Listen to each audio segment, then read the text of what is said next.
Hey everyone, Wolf Lord Rho here. Today I name my top 5 Magnus the Red moments. A general spoiler warning to begin, as today we will be referencing events from across the Warhammer 40k universe. So you have been warned, and with that said, let's waste no time and just jump straight in. Okay, now if you watched my ranking of the greatest Primarch Heresy stories conversation a while back, you would have seen that I ranked Magnus's story as the greatest. It's a true epic in every sense of the word, filled with tragedy and drama. A story that I have great personal affection for, with reading 1,000 Suns through a particularly tough time for me.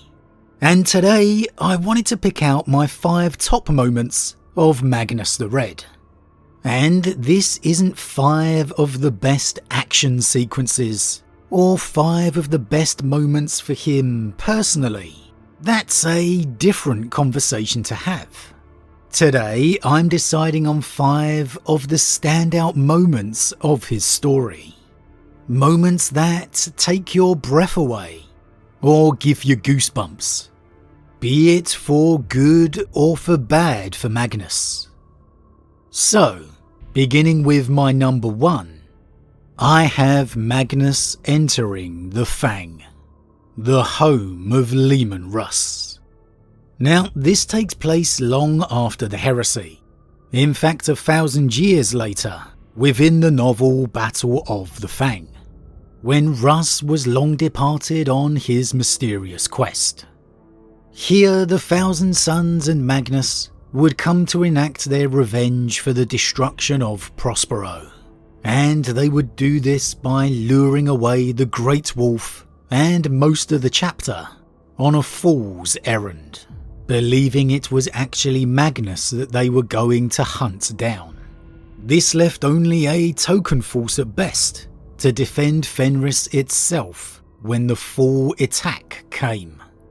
And thus Magnus was successfully summoned onto the snow of Fenris, where he would join his sons in the assault against the Fang, breaking through its great gateway into the Fangfane, standing before the giant statue of his brother. And it's a sublime moment, truly feeling like a moment in time in the lore, where everything else in the galaxy has paused to behold this moment. Magnus standing in the home of Russ itself. It's the moment of Magnus's revenge. And a time that, if ever you could have envisaged Russ returning, that this was it. The Wolf King striding forth from the gate of Morkai, summoned by the very spirit of Fenris itself, to break his traitor brother once again. He walked up to the giant statue of Russ. It was, he had to admit, a good likeness. The ruthless energy of his gene brother had been perfectly captured. As Magnus approached it, he grew in stature. By the time he drew up to the image, his head was at the same height. They stood facing each other, just as they had done on Prospero. Magnus looked into the unseeing eyes of his old enemy, and smiled. "Do you remember what you said to me, brother?" Magnus spoke aloud, his voice pure and powerful. His fingers twitched at his sides, eager for what was to come. "Do you remember what you said to me as we fought before the pyramid of Photep? Do you remember the words you used?" "I do. As I recall, your face was tortured. Imagine that. The master of wolves, his ferocity twisted into grief. And yet you still carried out your duty. You always did what was asked of you. So loyal, so tenacious. Truly, you were the attack dog of the Emperor." Magnus lost his smile. "You took no pleasure in what you did. I knew that then, and I know it now. But all things change, my brother. I'm not the same as I was. And you're, well, let us not mention where you are now. Magnus put his arms out, grasping the stone shoulders of the statue, pressing bronze fingers into the granite. So do not imagine there is a symmetry to my emotions as I do this. I will take pleasure in it. And I will take pleasure in seeing your hearth destroyed and your sons scattered.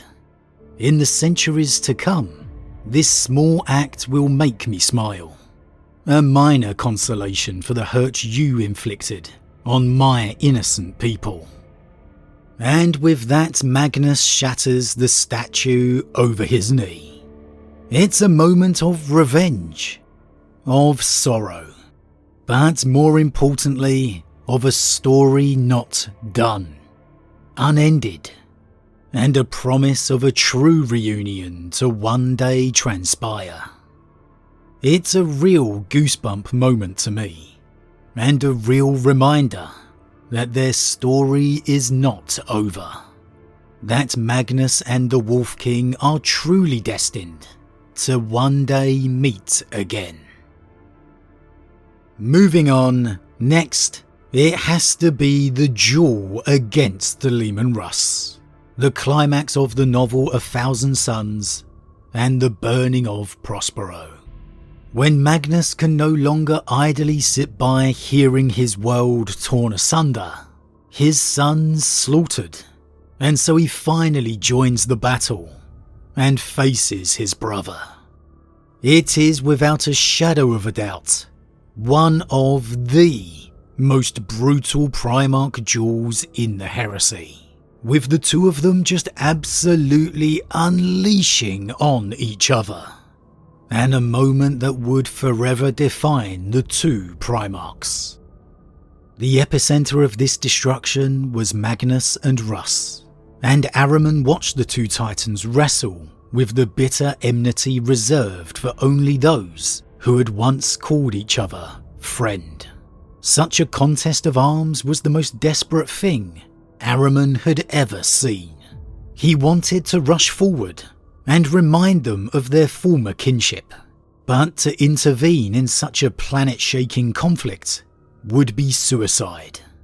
Ahriman had cautioned his warriors not to wield their powers for fear of the flesh change, but Magnus showed no such restraint and battered Leman Russ with fists wreathed in fire and lightning.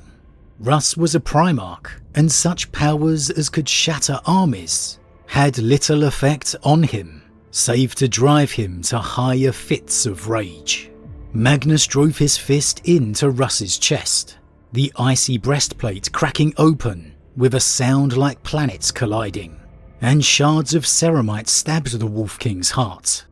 In return, Russ snapped Magnus's arm back, and Ahriman heard it shatter into 1,000 pieces. A blade of pure thought unsheathed from Magnus's other arm, and he drove it deep into Russ's chest, through his shattered armour. The blade burst from Russ's back, and the Wolf King loosed a deafening bellow of pain. A chorus of the wolves that were not wolves added their howls to that of their master. The two enormous lupine monsters that accompanied Russ leapt upon Magnus, fastening their jaws upon his legs. Magnus slammed his fist into the Black Wolf's head, driving it to the ground with a strangled yelp, its skull surely shattered. With a bellow of anger, Magnus tore the White Wolf from his leg with a thought and hurled it away over the heads of the milling army at Russ's back. As much as I love Russ, my heart was breaking for Magnus in this moment. His heart so often in the right place, but him being just so equally his own worst enemy. And here it had all led to the literal ending of everything he had ever known. It's quite simply a masterpiece of writing, feeling every blow breaking your heart, feeling Magnus's pain emotionally as equally as physically, as these two Primarchs just unleash everything upon the other. With of course it all ending with Magnus's body being shattered as Prospero weeps rain of blood for its lost son. It's undoubtedly the pivotal event of Magnus's story, and it's one of the best examples in the entire series of reading it transpiring before your eyes, not only living up to the expectation, but making it even better. The burning of Prospero was already a legendary encounter, and this took it to a whole other level. However, moving on, next I have Magnus saving the loyal refugees within the Imperial Palace. As amazing as the novel A Thousand Suns was, my word did author Graham McNeill equal it with Fury of Magnus.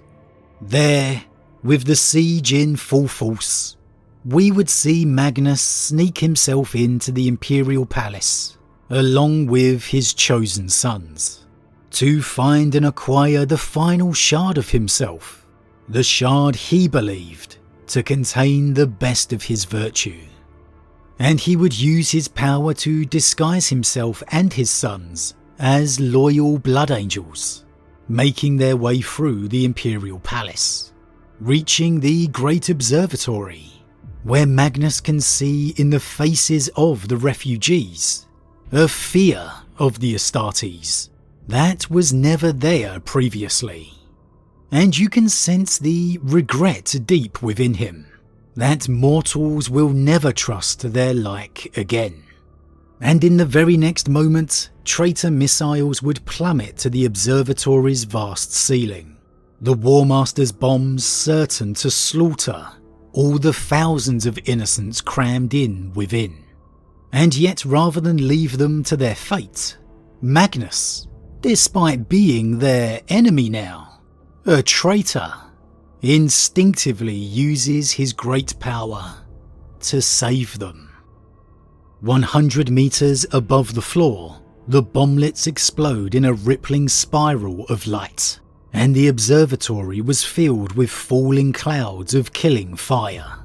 The deadly radiance engulfed the observatory, instantly burning the painted murals from the walls and incinerating countless scientific pioneers whose names would never be spoken again. The atmosphere in the dome's upper reaches vanished with a thunderclap of vaporized air. Now the refugees discovered there were terrors that might yet touch them, and the screaming began. But just as swiftly it ceased, and turned to cries of wonder. The glowing ocean of emerald fire hung, seething in the air, churning in a borealis of killing light, a ravenous monster trapped, and furious at being denied its feast of scorched meat and blackened bone. It clawed and slivered like a living thing across an invisible barrier held above the refugees, a frenzied predator desperate to reach its prey. Below it, Magnus stood with his arms upraised, his sons gathered around him. It's a moment that reaffirms and reveals Magnus was never a monster, never truly corrupted. He was arrogant and a fool, but he was always loyal. And this instinctive reaction shows the best of him, the feat that only Magnus the Red could perform. And it's immediately reinforced into tragedy, as he rationalizes his actions must be down to proximity to his shard, unknowing that it's already been destroyed, and it's no longer present, that it simply was him, his nature, the good he has always possessed. If only for a moment, Magnus could have realized it and accepted it. How different the heresy might have been. But moving on, You probably won't be surprised to see me sticking with Fury of Magnus here, and the reunion with Malcador. At the end of it all, with the entire galaxy aflame, here, deep within the Earth of Terror, there was a moment of serene calm, as beside the great subterranean lake, surrounded by the 20 villas the Primarchs were meant to be raised in, Magnus the Red and Malcador the Sigillite reunited over a game of regicide. This was a moment that had me on absolute tenterhooks. Magnus and Malcador coming face to face. A moment never ever mentioned or expected previously. A moment where you truly wondered what on earth was going to happen. That you couldn't believe your eyes. And I'll admit, I was fully hoping to see Malcador just unleashing his power, going fully at it in a battle of sorcerers with Magnus. Yet so beautifully crafted was this simple conversation between them, that I somehow don't lament not getting to see that fight. The scars, the hurt, the betrayal, the sorrow and regret within their words here, all intertwined with a sense of hope. It was just another fantastic moment within Magnus's story. "Do not mistake my meaning," said the Sigillite. "We failed you utterly. We didn't tell you all you needed to know. We gave you the tools to forge your own reality, but didn't make clear what the cost of crossing certain lines would be. The failure is ours entirely. Mine and the Emperor's, not yours. But it doesn't change where we stand now. What matters is what happens here, right now, in this moment. What is the point of this confession, Malcador? Do you want my forgiveness? Is that it? My legion was all but destroyed, and the dread powers that even now hollow out Horus like a wasting sickness gather like carrion around my sons, around me. My words were not a confession. Then what were they?" Malcador leaned heavily on his staff with a sigh, and Olivia saw to the true heart of the man. Despite everything, despite all the power he possessed, all the grand stratagems measured in the spans of millennia, he was tired. His long life was almost at an end, and he knew it. "It is a last attempt to speak to the Magnus I knew before this age of madness," said Malcador. So good. Anytime Malcador speaks, it's quite simply fantastic. But when you get him interacting with a Primarch, it's even better. And here, getting him with Magnus, after everything, it was honestly just the stuff that dreams are made of. And then of course it ended in probably, undoubtedly, the biggest lore shock of all time, with Magnus killing Malcador. In letting out the fires of his anger at hearing the shard no longer existed, still convinced he needed it, clinging to it as a lifeline, he incinerated Malcador to a cinder, leaving but a charred skeleton in its wake. And with that only hope of salvation gone, Magnus would decide on the one path remaining, to kill his father.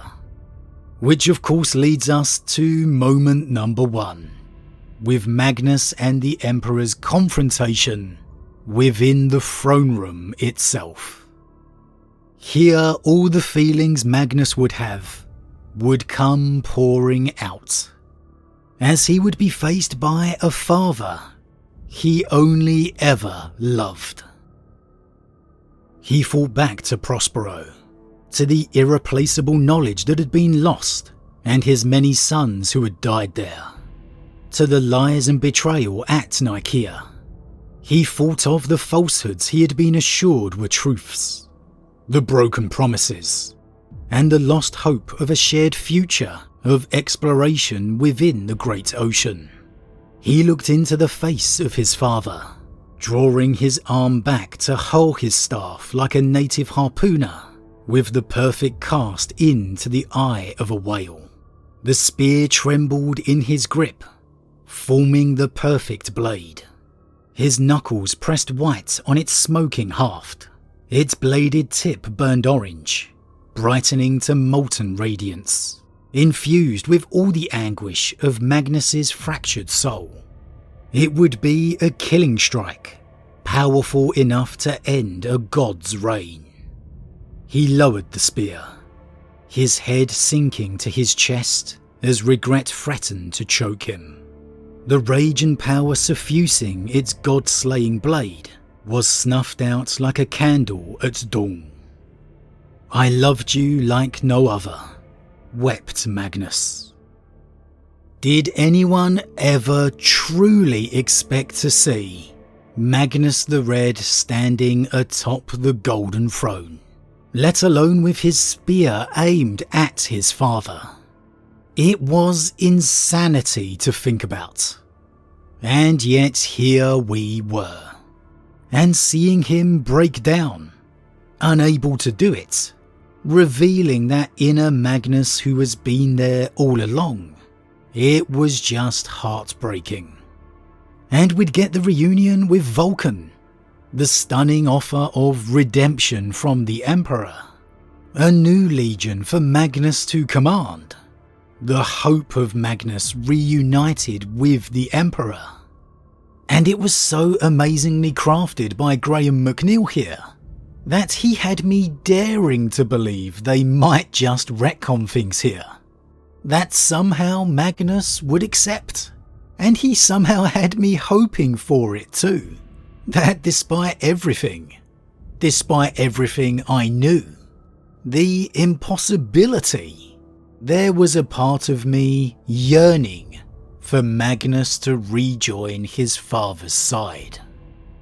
But then, the revelation of the cost, the sacrifice of his sons, we just knew he couldn't make.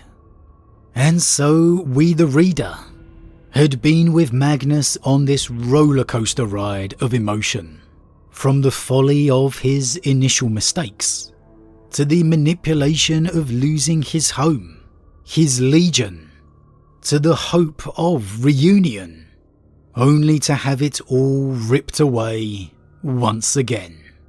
I mean, how could that not be the Magnus the Red moment? We'd get a duel of Primarchs atop the very Golden Throne itself, and a final farewell as his soul was committed to Tzeentch. I mean, come on, what a moment, what a climax to the story, what an end. But that's it, my top 5 moments for Magnus the Red. As always everyone, what do you think? Do you agree with my top 5, or do you have some differences? Do you prefer some moments of Magnus in true unparalleled action, like him taking on a Baneblade for example? As always, leave your thoughts in the comments below. A huge thank you to all my subscribers, your support truly means a lot to me, it really does. If you're new, please consider subscribing to help the channel grow. And if you enjoyed this particular vid, then why not drop a like on it too? But with that said, I am off, and I'll see you all again real soon.